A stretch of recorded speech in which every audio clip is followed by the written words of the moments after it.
le champion du monde des échecs, Garry Kasparov, entre dans l'arène. Garry Kasparov, le plus grand joueur qui ait jamais existé. Ce sont les mots de Magnus Carlsen, alias le GOAT.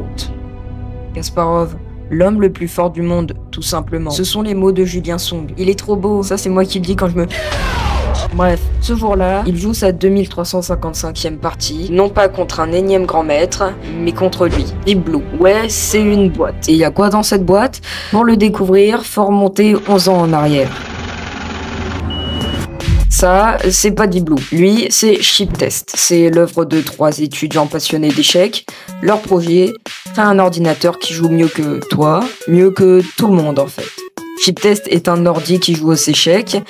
C'est pas le premier, il y en avait déjà dans les années 60, mais Chip Test, c'est le premier à devenir grand maître.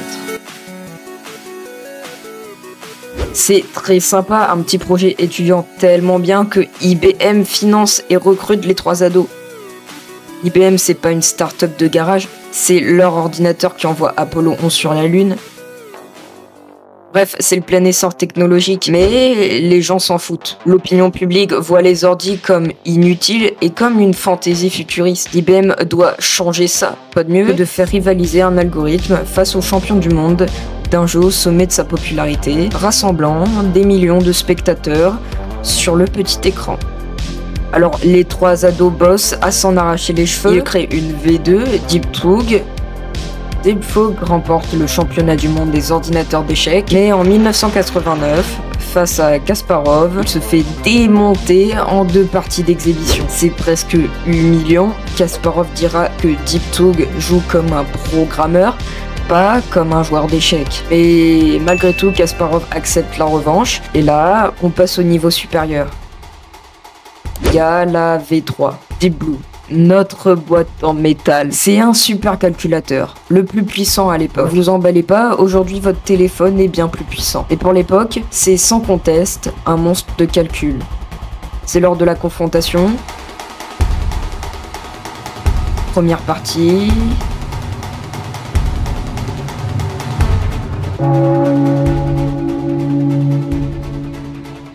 Deep Blue gagne. C'est un bouleversement pour le monde des échecs. Les gens pensaient que les machines allaient prendre le contrôle de l'humanité Terminator style. Mais comment qu'elle a fait? Qu'est-ce qu'il y a dans cette boîte?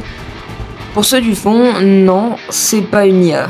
Dans le sens où Deep Blue ne pense pas. Il compte comme une brute. C'est un algorithme brute force.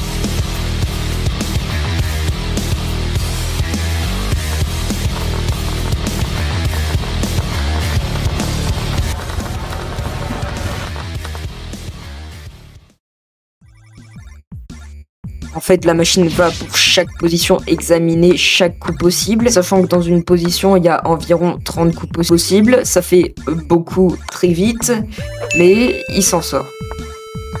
Puis, il ajoute une valeur à chaque coup. Négatif si ça le met dans la sauce, et positif si ça a un bon coup. Mais comment savoir si le coup est bon? En fait, aux échecs, il y a une ribambelle de règles que t'as plutôt intérêt à respecter si tu veux pas te faire hagra par un bot de 100 Elo. Et voilà les règles. Première règle, la valeur des pièces. On va attribuer une valeur à chaque pièce. Plus la pièce est forte, plus sa valeur est élevée. Ça évitera à notre algorithme d'échanger une reine contre un pion. Autre règle, la mobilité des pièces. C'est-à-dire combien de cases une pièce attaque. Par exemple, ce fou attaque de plus grandes diagonales ici que là. C'est ce qu'on appelle développer ses pièces. C'est bon aussi de contrôler le centre, de mettre le roi en sécurité en roquant par exemple. Une fois une valeur attribuée à chaque coup, on va simuler les coups les plus probables que tu pourrais jouer et recommencer à sélectionner les meilleurs coups possibles. C'est l'algorithme Minimax. Ça crée ce qu'on appelle un arbre de décision. Avec cet algorithme, notre programme calcule entre 10 à 12 coups à l'avance pour chaque coup possible. Mais c'est trop lent. 5 minutes en moyenne par coup, c'est lent. Mais pourquoi? En fait, à chaque fois, Deep Blue regarde 10 coups à l'avance pour chaque pièce mobile. C'est environ ce nombre de coups à analyser à chaque tour. Alors, pour accélérer un peu le bestiau, on va mettre en place un algorithme. L'élagage alpha-bêta. Pas perdre de temps sur les coups nuls, il coupe les branches inutiles. Il élague. Comment il reconnaît si une branche est nulle? En fait, il regarde à chaque fois sur une profondeur de 3. Donc 3 coups à l'avance. Les branches qui maintiennent un résultat négatif, donc avantage l'adversaire, sont ignorées. Après, peut-être que derrière ce coup, il y avait matant 1, mais c'est peu probable. Car les branches commençant positivement ont plus de chances de continuer positivement. Et inversement pour les branches négatives. Ça y est, notre boîte est prête. Notre boîte est capable de millions d'analyses. Notre boîte est-elle capable de battre le champion du monde? Oui, une fois.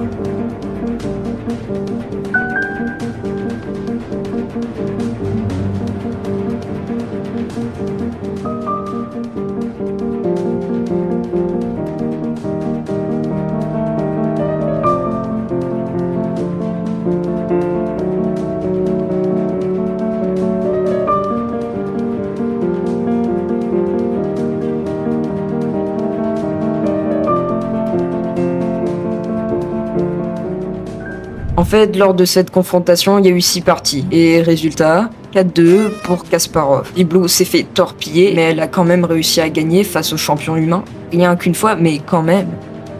En fait, lors de la première partie, Kasparov a joué un jeu agressif. C'est sûrement pas la stratégie à adopter face à une machine qui comprend les pièges que tu lui tends.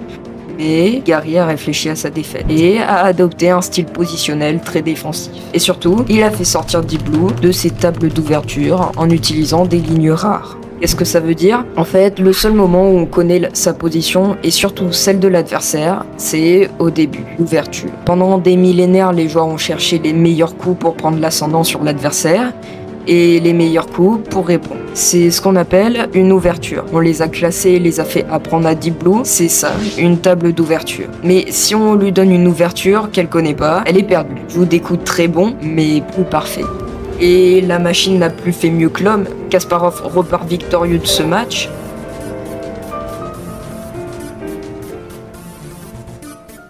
Match revanche. Deep Blue est encore meilleur. On l'a encore amélioré. Kasparov au sommet de son art. Et le match légendaire.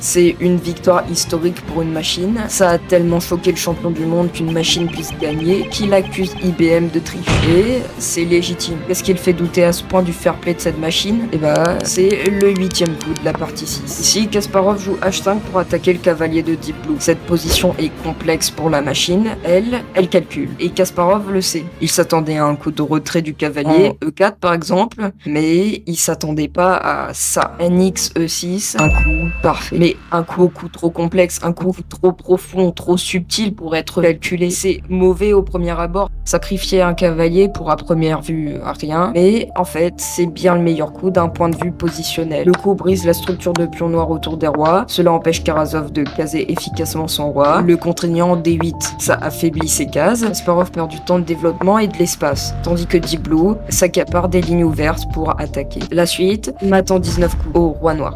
Kasparov était tellement choqué qu'il pensait qu'un humain était aux commandes. IBM dément, mais d'un autre côté, ils n'ont jamais voulu montrer les détails des calculs de Deep Blue, parce que la réalité derrière ce coup est bien plus scandaleuse. C'était un bug.